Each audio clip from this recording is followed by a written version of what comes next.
E aí, pessoal, beleza? Eu tô aqui com um grande amigo meu, que é o Luciano Oliveira, que além de ser um grande amigo, também é um ícone pra mim, apesar de ele não concordar com isso. Ele é um ícone do judaísmo brasileiro. Aquele judaísmo que tem raiz na história do Brasil e que também faz parte da história de milhões de brasileiros sem eles saberem. Vamos contar um pouquinho dessa história, ou melhor, deixar ele contar. Luciano, onde é que você nasceu? Então, eu nasci em Campina Grande, na Paraíba, no interior, a 100 quilômetros da capital de João Pessoa, e sou filho de pais sertanejos. E de uma família católica apostólica romana, como eles mesmos dizem, mas não praticante. O que quer dizer não praticante?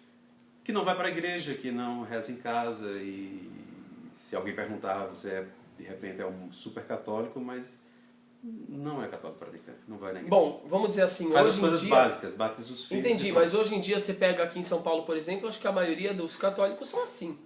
Sim. Agora, a minha questão é assim, há 100 anos atrás, Sempre a família era do assim, mesmo jeito. Sempre. Minha mãe não Há casou na 200 igreja. anos atrás era do mesmo jeito. Se você pegar o documento de casamento da minha avó, das avós das gerações todas passadas, todas elas casaram em casa. No oratório então, particular. muito todas já lá. interessante. Fulana, todas as avós... E o pessoal casava na igreja? Não casavam na igreja. Não, o pessoal em geral, os católicos... Sim, os católicos casam na igreja. Certo. Agora eles casavam em casa, nos sítios, e o padre vinha casar no seu oratório. Tem oratório gente, talvez eu não expliquei, mas para quem não está entendendo, o Luciano é descendente dos judeus cristãos novos que foram convertidos à força para o catolicismo em Portugal. Correto? Correto. Por isso que ele tem esses costumes judaicos dentro de sua família, mesmo que durante séculos a família teve que afirmar que era católica. Como é que foi o seu movimento em direção ao judaísmo? Você nasce com uma coisa, ninguém ensina, nem uma coisa externa, é uma coisa interna. O que é nasce com a coisa? Não sei. O que é nasce com a coisa? Você nasceu circuncisado? O que é nasce com a coisa? Não. Que coisa? Desde criança eu fui assim, né? Minha mãe me batizou e fez a primeira comunhão. Na primeira comunhão, eu cuspi a hóstia. Eu era uma criança, eu tinha 9 anos. Por que eu fazia isso? Entortei a vela, estava mal-humorado, minha mãe brigou comigo e me chamou a atenção. E eu estava mal-humorado. Meu irmão da minha idade, que é mais velho que eu, um ano, fez comigo junto, ele está lá todo feliz na foto e eu estou emburrado. Entendi. Gente, detalhe, quando você fala cuspir a hóstia, você está contando uma coisa da sua história como criança. Sim, eu porque tinha 9 anos. Você, como eu, respeitamos as religiões, sim, né? Todas as religiões, sim, etc. mas era uma coisa Sua pessoal, história é pessoal. minha, não é um desrespeito. E aí? Era uma coisa que não... Era como se não fizesse parte de mim. E depois? E aí eu fui crescendo e só conhecia a Bíblia, o Velho Testamento, e aquelas histórias todas me aproximavam delas e eu convivi com aqueles, e aqueles era muito familiar para mim e era o que me interessava. Até que com 13 anos eu cheguei para meus pais e disse, olha, eu quero fazer minha circuncisão porque eu sou judeu.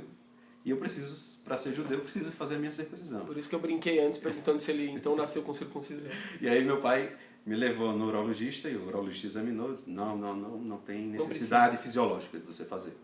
Mas eu queria fazer, e aí os anos foram passando, eu juntei o meu dinheiro, voltei ao urologista, paguei tudo, disse ao meu pai, menti para o meu pai e para minha mãe, disse, eu vou dormir na casa de um amigo. E aí eu, na verdade, fui para o hospital, me internei, fiz a cirurgia, cheguei no outro dia e disse, olha, eu estou operado. Você abaixou as calças pro teu pai e falou... Abaixei a calça pro meu pai e disse, olha, meu pai, eu fiz a minha circuncisão. E ele? Até um dia, tempo atrás, ele morreu, infelizmente. Mas até um dia atrás ele tinha muito peso na consciência, muito remorso. E é por eu ter tão novo, 16 anos, ir para o hospital, fazer uma cirurgia, correr risco de vida. Agora me fala uma coisa, nessa época você já sabia dessa ancestralidade judaica ou não? Não, nessa época eu queria ser ficou, judeu. Você queria? Quando você ficou sabendo realmente que a sua família tinha ancestralidade judaica? Então, aí eu fui passando vestibular, eu morava em Campina Grande, passando vestibular para João Pessoa para fazer medicina. E lá, você é médico? Sou médico. E lá, meus avós paternos, todos morreram, eu tinha 2 anos, e eu não conheci eles, a família Canuto de Oliveira. E aí eu conheci finalmente uma tia do meu pai, tia Ayá, e tia Ayá já estava com 90 anos, e aí eu fui conversar com ela para saber do meu avô, que eu tenho o maior interesse, saber qual a origem da família Canuto, de onde eles vinham, o costume, tal. E aí ela falou que A família Canuto era família de origem portuguesa, católica, apostólica, romana, do pé roxo, como ela falava, mas que nós temos as nossas tradições, não rezamos na igreja, coisa de rezar na igreja é coisa para padre, não é coisa para família. Quer dizer, ela falou que era católico, só que não tinha nada a ver com a prática católica. Nada, porque a origem da nossa família é uma origem judaica. Ela falou isso. Inclusive o Manuel Canuto, que é o pai dela, que é meu bisavô, ele nas sextas-feiras se trancava em casa, se trancava portas e janelas e rezava, colocava todo mundo na mesa, toalha branca, a mãe arrumava, botava o melhor vestido, e ela era menina, e penteava, fazia laços, arrumava a menina, e ela era criança, tinha 5 anos, e ele rezava numa língua que não era o português. E aí, a família, ele morreu, ele casou muito velho, esse Manuel Canuto, ele tinha 53 anos e casou com a sobrinha dele de 24 anos. Opa! Tio com a sobrinha. Tio com a sobrinha. Tio com a sobrinha, eu sou bisneto e tio com a sobrinha. Certo. E aí ele morreu e a tradição não passou para os filhos. E aí essa história de ele falar uma língua, ou aliás, de ele rezar uma língua que não era o português, eu achei que era latim, que era qualquer coisa. A minha tia, que é muito católica, a tia H, ela disse que não, que já viu missa em latim quando era jovem no interior do sertão, e não era latim, era outra língua, ela não sabe dizer que língua era. Que outros costumes assim que tem na família? Tem essa questão da língua, é muito interessante. Eu sempre perguntei a rabinos, a historiadores, a todo mundo o que significava uma palavra que meu pai falava. Uhum. É uma palavra assim, desvinculada de qualquer coisa, é uma coisa nova. Nunca falei isso para ninguém. Inédito, informação exclusiva. É um costume muito típico, assim. Quando a gente é criança, lá em casa meu pai teve 10 filhos. Meu pai e minha mãe tiveram 10 filhos, 9 homens e depois, por último, a minha irmã, que é o 10º filho. Eu sou o 9º filho, o último dos homens. Certo. E aí quando a gente está nu, quando a gente é criança que está nu tomando banho, meu pai presencia a gente nu, meu pai tocava no pinto da gente, respeitosamente, e fazia atira babarraba. Atira babarraba? Atira babarraba. E o papai, o que é atira babarraba ou ashira babarraba? Ele falava. Ashira babarraba. Isso é bom, isso é uma coisa boa para os meninos, para proteger os meninos. Mas é uma brincadeira que ele fazia, e fazia com os netos e tudo, e a gente cresce e esquece. Isso parece coisa de velho, de gente do interior, que é matuta. Enfim, a gente não dá atenção nem valoriza. Mas aquilo ficou na cabeça. O que é ashira babarraba, o que é atira babarraba?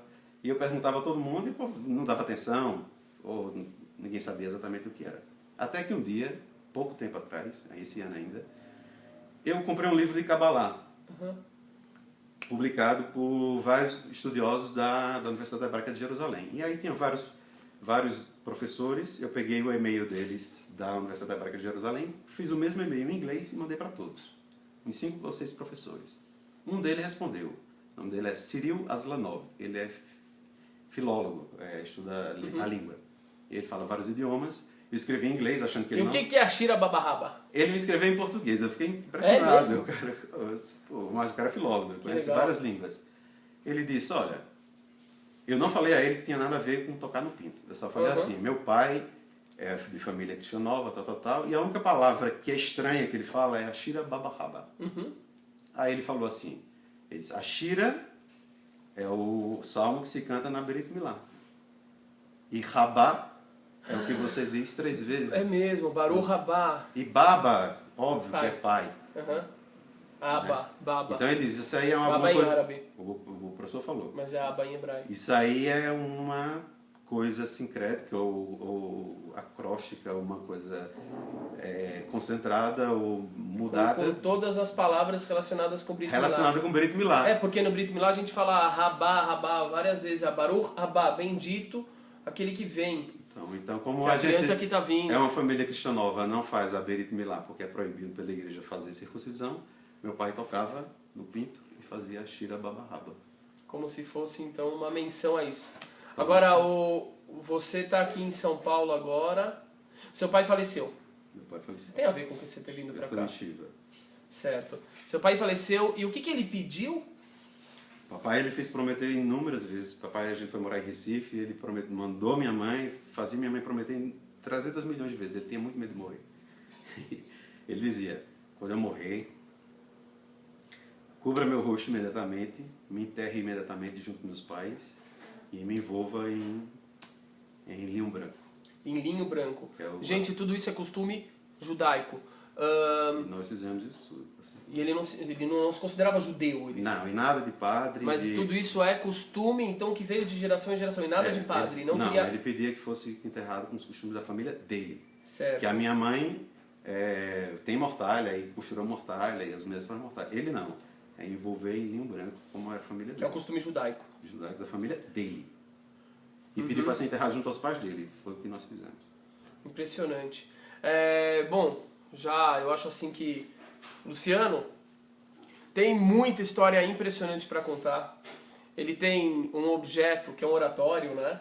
Tem um oratório. Isso é. Oratório. Oratório é onde os católicos colocam suas imagens, né? As imagens que eles cultuam em casa. A história do oratório é muito interessante, porque eu sempre, depois que eu descobri que tinha origem judaica, eu comecei a pesquisar a origem da minha mãe, lógico. Certo. Qual é o sobrenome dela? A mãe da mãe.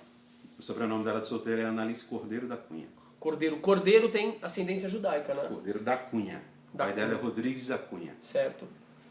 É uma família muito tradicional, assim, mora mais de 300 anos, 400 anos lá na Paraíba, é uma família bem antiga. E aí quando eu vou pegar a genealogia na Igreja Católica, todos resistem. Minha mãe não casou na igreja, mas minha mãe foi batizada no oratório particular, minha avó casou e foi batizada em oratório particular, e todas as avós que eu consigo pegar o documento, nenhuma casou na igreja. Eles moravam todos casavam no oratório. E aí nunca passou pela cabeça atrás desse oratório.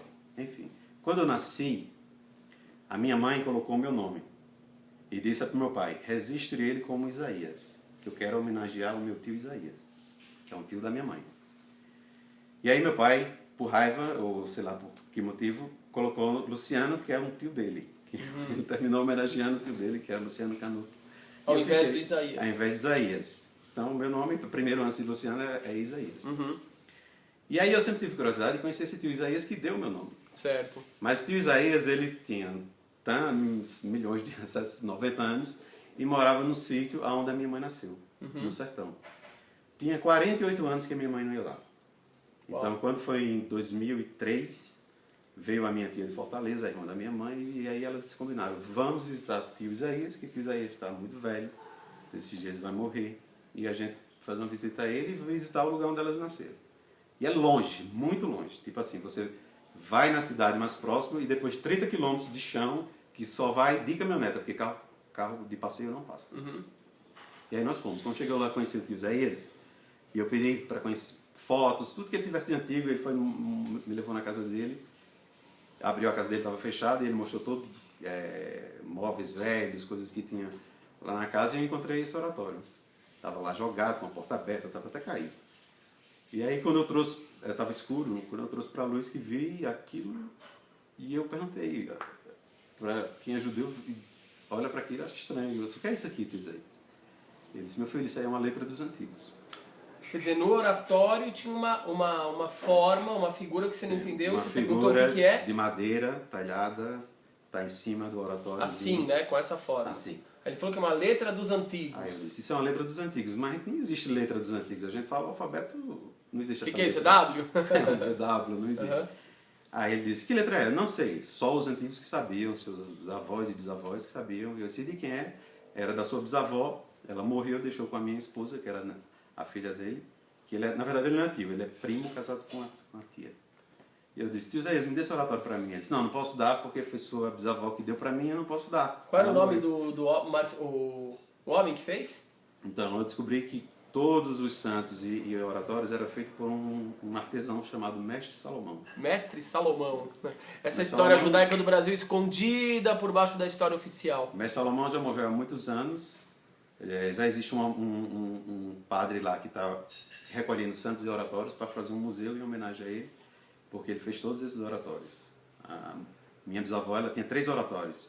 Um tinha uma flor de 6 pétalas. De 6 pétalas. Esse eu não vi. Que será a flor de 6 pétalas, hein? E o outro tinha essa letra dos antigos, que é óbvio que é um Shin. Shin. Gente, a letra Shin, que é assim, ela aparece em todas as mezuzot. O que é mezuzá? É aquele versículo que a gente coloca nos batentes de nossas casas. Então, seria... Também está no Tefilin, verdade? Shin de Shema Israel. Ó, o cara manja bastante. Então, bom, óbvio que manja.